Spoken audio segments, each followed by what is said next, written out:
जनपद वासियों को, देशवासियों को, भारतवासियों को आज गणतंत्र दिवस की अवसर पर ढेर सारी बधाई और शुभकामनाएं देता हूँ। तो बहुत सौभाग्यशाली मानता हूँ कि मुझे ये सौभाग्य मिला कि मैं इसमें इस परेड का एक अंश बना, एक भाग बना, और मैं बहुत आभारी हूँ पुलिस कप्तान साहब का और पूरे इनकी टीम का, जिन्होंने मुझे ये मौका दिया मुख्य अतिथि बनने का। मैं पुनः एक बार अपने जनपद वासियों को बहुत बहुत इस बेला पे बहुत बहुत बधाई देता हूँ। जनपद वासियों के लिए क्या संदेश है? बस यही कहना चाहूँगा, पूरी निष्ठा, लगन, ईमानदारी से कार्य करना चाहिए, सरल होना चाहिए व्यक्ति को, और हमेशा तत्पर रहना चाहिए कि अच्छा कार्य करे और जितना उसका सहयोग हो सके वो करे। Thank you. सबसे पहले तो समस्त फर्रुखाबाद वासियों को और समस्त देशवासियों को और आप सभी लोगों को गणतंत्र दिवस की बहुत बहुत शुभकामनाएं। और मैं हमारे माननीय जिलाधिकारी महोदय का बहुत बहुत आभार व्यक्त करता हूं कि हमारे द्वारा जब उनको बताया गया कि आप हमारे परेड के मुख्य अतिथि हैं, तो उनके द्वारा सहर्ष हमारा निमंत्रण स्वीकार किया गया। और आज हमारी जो क्षेत्राधिकारी लाइन से उनकी टीम के द्वारा एक भव्य परेड का आयोजन यहाँ पे किया गया, बहुत ही शानदार प्रदर्शन किया गया। और पुनः मैं मेरी तरफ से आप सभी लोगों को गणतंत्र दिवस की बहुत बहुत शुभकामनाएं। Thank you. अगर आप लोग चुनाव लड़ना चाहते हैं, ये चुनाव बहुत महत्वपूर्ण चुनाव होगा हम सब के लिए, और चुनाव जीतने के लिए लड़ा जाएगा।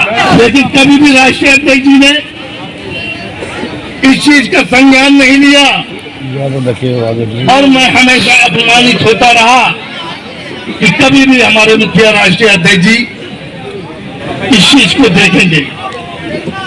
अब इधर कई दिनों से हम लखनऊ में थे, टिकट का मसला चल रहा था, तो टिकट के लिए हमको बुलाया गया लखनऊ, और हमसे आश्वासन हमको दे दिया कि छिबरामऊ विधानसभा से तारीख तुम्हें इलेक्शन लड़ाएंगे। जब मैं गया, मैं रोज जाता था, रोज पूछता था, तो वो कहते थे कि नहीं, आज कल में हम टिकट फाइनल कर देंगे और हमारे प्रत्याशी तुम ही रहोगे। ये कितना बड़ा धोखा है। एक राष्ट्रीय पार्टी कितना बड़ा धोखा कर रही है। लोग कहते थे मुझसे कि ये इंसान ठीक नहीं है, तुम्हें धोखा मिलेगा। मुझसे बहुत से लोगों ने कहा था कि ताहिर तुम्हें धोखा मिलेगा, तो मैंने कहा नहीं, ऐसा नहीं हो सकता है मेरे साथ, क्योंकि मेरा समाजवादी पार्टी के साथ रहता है, मेरे समाज के साथ धोखा नहीं कर सकते हैं। आज की जगह पे लाके खड़ा कर दिया है इन्होंने। आज आपकी राय लेंगे, आपकी राय जो होगी उस राय के साथ हम चलेंगे। हमें अपना फर्रुखाबाद का मनोज अग्रवाल चाहिए, बाहर का कैंडिडेट कतई नहीं चाहिए। हम उसे जानते ही नहीं है कि वो कौन है, कोई ना उसे पसंद करता। ये सीट हट जाएगी अगर उसे वोट दे दी, अगर टिकट दे दी तो सीट हट जाएगी 100%। मुख्यमंत्री साहब से ये मेरा अखिलेश जी से निवेदन है, यहाँ के प्रत्याशी को टिकट दें जो इस लायक हो। कोई जाने नहीं, पहचाने नहीं, किससे वो वोट मांगने नहीं आए। जानते नहीं है तो हम उसको क्या वोट देंगे? हम उसे जानते तक नहीं है। जो हमारे संग हमेशा रहा है, जिसने काम किया है, उसके लिए हम सोच रहे हैं। हमारा मनोज अग्रवाल हमें चाहिए, उसी को लड़ाने। मनोज अग्रवाल ने यहाँ काम करा है और वो करेंगे, और वो सीट भी निकालेंगे अपनी। हमारे मनोज भाई बीच में हमारे आते हैं, हमारा सुनते हैं, हमारी बात सुनते हैं। उनके लिए उम्मीदें थी बहुत, हमें उनकी बहुत उम्मीदें हमारी खराब हो गई उनकी। आज हम लोग का चेहरा उतरा हुआ है, मनोज अग्रवाल नहीं है यहाँ। यहाँ की जनता को सिर्फ लोकल का कैंडिडेट चाहिए, जिससे हमारा अपना विकास के लिए हम उसके पास जा पाएं। तो यहाँ बाहरी कैंडिडेट को फर्रुखाबाद के लोग इनको नहीं पसंद कर रहे हैं।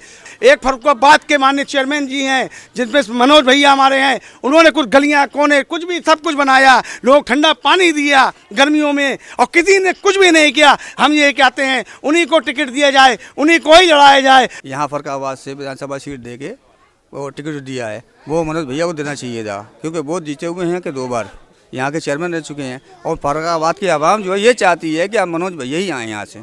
हर पूरी फर्रुखाबाद की जनता ये चाहती है कि फर्रुखाबाद से जो मनोज भैया ही चुनाव लड़े, क्योंकि उन्होंने विकास करा है, गरीबों की सुनी भी है। जब भी कोई काम पड़ता है तो मनोज भैया हाजिर हो जाते हैं। तो मेरा ये अनुरोध है इनसे कि वो चाहें तो सपा, अगर चाहें सपे की सीट से तो फर्रुखाबाद से मनोज भैया निकाल सकते हैं और कोई नहीं। आज फर्रुखाबाद की बदनसीबी है कि फर्रुखाबाद ने उत्तर प्रदेश से लेकर केंद्र सरकार तक कैबिनेट मंत्री दिए, लेकिन फर्रुखाबाद में विकास की एक किरण तक नहीं आई। आज विधानसभा का चुनाव 194 फर्रुखाबाद का 2 सदर से हो रहा है। आज एक बार फिर बदनसीबी फर्रुखाबाद को हाथ लगी कि आज एक बाहरी प्रत्याशी समाजवादी पार्टी द्वारा उतार दिया गया, और वो प्रत्याशी उतारा गया जिसको फर्रुखाबाद की जनता ये भी नहीं जानती कि ये लेडीज़ है या जेंट्स है। हमारे यहाँ आदरणीय मनोज अग्रवाल जी एक बार एमएलसी रहे, 3-4 बार, और वर्तमान में भी आज चेयरमैन हैं। आज फर्रुखाबाद को अगर सौगात मिली है विकास के रूप में तो माननीय वत्सला अग्रवाल जी और मनोज अग्रवाल जी के द्वारा मिली है। अब नगर पालिका क्षेत्र सीमित क्षेत्र है, लेकिन उस सीमित क्षेत्र को आज मनोज अग्रवाल जी ने, वत्सला अग्रवाल जी ने एक स्वर्ग बनाने का काम किया है। इसलिए मैं एक बार पुनः विचार कराना चाहता हूं माननीय अध्यक्ष जी को समाजवादी पार्टी के कि फर्रुखाबाद सदर सीट से एक बार पुनः विचार करें और इस प्रत्याशी को वापस लें और कोशिश करें कि मनोज अग्रवाल को यहाँ से टिकट दें। फर्रुखाबाद की आवाम, सभी जाति धर्म के लोग जो भाजपा से पीड़ित हैं, वो समाजवादी पार्टी की इस सीट को अखिलेश यादव जी की झोली में डालने के लिए तैयार बैठे हैं। जो समाजवादी पार्टी से जो टिकट मिली है सुमन मौर्य जी को, उनको हम जानते नहीं, वो यहाँ के रहने वाले भी नहीं हैं, और जिसको हम जानते नहीं हैं उसको हम वोट करेंगे भी नहीं। माननीय अखिलेश जी को ये दोबारा विचार करना चाहिए, टिकट जो है मनोज अग्रवाल जी को देना चाहिए। हम उन्हीं को लड़ाएंगे, उन्हीं को वोट देंगे और उन्हीं को यहाँ से जिता सकते हैं, उसके सिवा हमें कोई और चाहिए भी नहीं है। मेजर सुनील दत्त को जो टक्कर दे सकते हैं वो सिर्फ एक मनोज अग्रवाल ही है, उनके सिवा हमें कोई दूसरा चाहिए भी नहीं। ज्ञापन इस बात का दिया है कि अपनी हमने मन की बात की है कि इसमें जो कैंडिडेट घोषित किया गया है वो हमारे फर्रुखाबाद का नहीं है, तो इससे हमारे फर्रुखाबाद का विकास नहीं होगा। हमारे लोगों के हित में होगा कि आप जो है इसमें अध्यक्ष जी को, माननीय अध्यक्ष जी को जो है अपने घर से भेज दें। इसमें बाहर का आदमी है तो इसमें थोड़ी सी परेशानी आ रही, लेकिन उनका अगर आदेश रहेगा तो उसे हम जो है हम मानेंगे। वो ये है, अगर आदेश यही रहेगा तो मानेंगे, लेकिन हमारा एक कार्यकर्ता होने के नाते ये होता है कि हम उन्हें आगाह कर दें, उन्हें बता सकें कि यहाँ की स्थिति क्या है। हमने स्थिति के लिए ही भेजा है, बाकी उनका निर्णय जो भी होगा वो हम मान्य करेंगे। नेताजी क्या कारण रहा कांग्रेस पार्टी छोड़ने?